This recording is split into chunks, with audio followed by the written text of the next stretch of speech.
মনে করে পাথর। সম্মানিত দিনী ভাই বোন, একজন বেনামাজি যদি মারা যায় তো আরবি বিদ্বানগণ বলছেন ওকে শ্মশান ঘাটে ফেলে দিতে হবে। হিন্দু মারা গেলে যেখানে ফেলতে হয় সেখানে ফেলে দিতে হবে, মুসলমানের কবরস্থানে কবর দেওয়া যাবে না। এ কথা বর্তমানে আরবি বিদ্বানগণ বলছে। অতএব কেউ যদি সালাত আদায় না করে তাহলে তারা কাফের। আমরা বলছি তারা বড় পাপী। একটু কেউ যদি সালাত আদায় করে রাসূলের পদ্ধতি না করে তাহলে সে কেমন? কেউ যদি সালাত আদায় করে রাসূলের পদ্ধতিতে না করে তাহলে ফাওয়াইলুল মুসাল্লিন আল্লাযীনা আন সালাতিহিম সাহুন। যারা সালাত আদায়ের ব্যাপারে অমনোযোগী, ঠিক মতো সালাত আদায় করে না, তারা ওয়াইল নামক জাহান্নামে যাবে। রাসূল সাল্লাল্লাহু আলাইহি সাল্লাম বলেন, যারা ঠিক মতো নিয়ম মতো সালাত আদায় করে না তারা ফেরাউনের সাথে থাকবে। পৃথিবীতে সবচেয়ে বড় বদ মানুষ ফেরাউন। অনেকে আল্লাহ বলে দাবি করেছে। Charles Darwin, Hume, Hegel, Haeckel, Lenin, Karl Marx, Engels, Abraha, Abu Jahal, Abu Lahab, দাকিয়ানুস, ডিকেটিস, সক্রেটিস, নমরুদ, ফেরাউন, সাদ্দাত, কারণ অনেকে আল্লাহ বলে দাবি করেছে, তবে ফেরাউনের মতো নোংরা দাবি কেউ করেনি।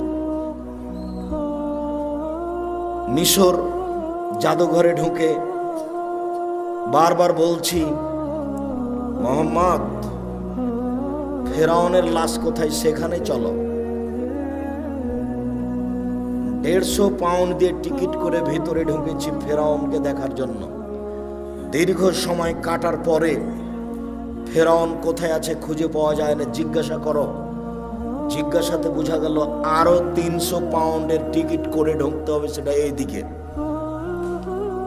তো টিকিট করার পরে ভেতরে গেলাম, দেখি 12 জন লাশ, প্রায় সবাই একই, 19-20 বোঝা যায় না। একটা লাশের পাশে লেখা আছে আল ফারার আসলি, এ হচ্ছে আসল ফেরাউন। যদিও আমি খুব একটা নিশ্চিত বিশ্বাসী নই, কেননা যেখানে ফেরাউন ডুবে গেছে বলে তারা সাইনবোর্ডে লিখে রেখেছে। আমি বক্তব্যে যখন বলেছি জায়গাটা না দেখার আগে, তখন আমার কাছে একটা অস্পষ্ট ছিল। আমি বলেছি কালা আসাব মুসা ইন্নাল্লাহ মুদরাকুন, মুসার সঙ্গী সাথী বললেন আমরা বন্দী, ফেরাউন আমাদেরকে ধরে নিয়েছে। কেন? ডানে ফেরাউন, বামে ফেরাউন, পিছনে ফেরাউন, সামনে সাগর। মুসা আলাইহিস সালাম দৌড়িয়ে পালাচ্ছিলেন, পালাতে পালাতে সামনে সাগর পড়েছে। তো এখন ডান দিকে বাম দিকে পিছন দিকে ফেরাউন আছে, সামনে সাগর, বাঁচার কোনো পথ নেই। তাই সাহাবীগণ বলছেন আমরা আটকা পড়েছি। তখন মুসা আলাইহিস সালাম বলছেন কাল্লা, কখনো নহে, অসম্ভব হতে পারে না, মুসা আমাকে ধরতে পারো না। বলো কি তুমি? ইন্না মায়া রাব্বি, আমার সাথে আমার প্রতিপালক রয়েছেন, সেদিনই তোমাকে পথ দেখাবেন। তোমরা বলো কি ফেরাউন আমাকে ধরে নিবে? মানে কাল্লা, কখনো নহে, অসম্ভব, এটা হতে পারে না, ফেরাউন আমাকে ধরতে পারে না। কেন? ইন্না মায়া রাব্বি, আমার সাথে আমার প্রতিপালক রয়েছে, সেদিনই তিনি আমাকে পথ দেখাবেন। মুসা নিজেও জানেন না পথ কি হতে পারে, কোনো পথই নাই। পথ কি আছে? কোনো পথই নাই। সামনে কুলজুম সাগর, যার শুরু শেষ বোঝা যায় না। কিসের বলছেন যে অসম্ভব হতে পারে না আমাকে ফেরাউন ধরতে পারেন? এটা তার ঈমান, এটা তার ঈমান, তার ঈমান বলছে ফেরাউন আমাকে ধরতে পারেন, এটা অসম্ভব। তা আমার একটু বুঝতে বাকি ছিল। আমি আয়াতের উপরে বলেছি, সেই জায়গাটা যদি ঠিক হয়, তো এখন দেখা যাচ্ছে যে কুলজুম সাগরের পাশ দিয়ে দৌড়াচ্ছেন আর পিছনে পিছনে ফেরাউন আসছে। এবার হঠাৎ করে সাগরের পাশে পাহাড় হলো এরকম মুখের উপরে, এই পাহাড়ের উপরে উঠা যাবে না। তাহলে এখন ডান দিকে আছে সাগর, মুখের উপরে আছে পাহাড়, বাম দিকে আছে ফেরাউন, পিছন দিকে আছে ফেরাউন, মানে চলে এসেছে। আবার এখানেই ফেরাউনকে পাওয়া গেছে, সেখানে তার সাইনবোর্ডে লেখা আছে আল্লাহ আলাম। লাশ দেখে তেমন বোঝা যায় না, তবে মাথার পিছনের দিকের চুলটা মনে হচ্ছে যে পেকে সাদা হয়ে আছে, এখনো চুল আছে। অন্য অন্য লাশের তেমনটা বোঝা যায় না। আর হাতগুলি দেখে মনে হচ্ছে যে কুষ্ঠরোগ সাদা সাদা ভাব। অন্য হাতগুলি সব কালো হয়ে আছে, মমি দিয়ে কালো করা আছে। 12টা লাশ একসাথে আছে, 3টা মহিলা আর 9টা হলো পুরুষ। মিশর জাদুঘরে। সম্মানিত দিনী ভাই বোন, সবচেয়ে বদ মানুষ ফেরাউন। পৃথিবীর ইতিহাসে ফেরাউন যত বড় বদ, এত বড় বদ পৃথিবীর ইতিহাসে কেউ নেই। ফেরাউনই বলেছিল আনা রব্বুকুম আলা, আমি হচ্ছে তোমাদের সবচেয়ে বড় প্রতিপালক আল্লাহ। ফেরাউনই বলেছিল মা লিম তালকুম মিন ইলাহিন গায়রি, মূসা আমি ব্যতীত আর কোনো মাবুদ আছে কথা আমি জানি না। ফেরাউনই বলেছিল লাইলিত্তাখাস্তা ইলাহান গায়রি লা জালান্নাকা মিনাল মাসজুনিন, মূসা যদি আমাকে বাদ দিয়ে আরো কাউকে আল্লাহ বলে দাবি করো, আমি ফেরাউন তোমাকে জেলখানায় বন্দি করে দেব। ফেরাউনের ভাষা অনেক কঠিন। পৃথিবীর ইতিহাসে সবচেয়ে বদ মানুষ ফেরাউন। আল্লাহর নবী বলছেন যারা নামাজ পড়বে ঠিক মতো পড়বে না তারা ফেরাউনের সাথে থাকবে। কি করতে পারি আমি, কি আপনাকে আমি বলতে পারি?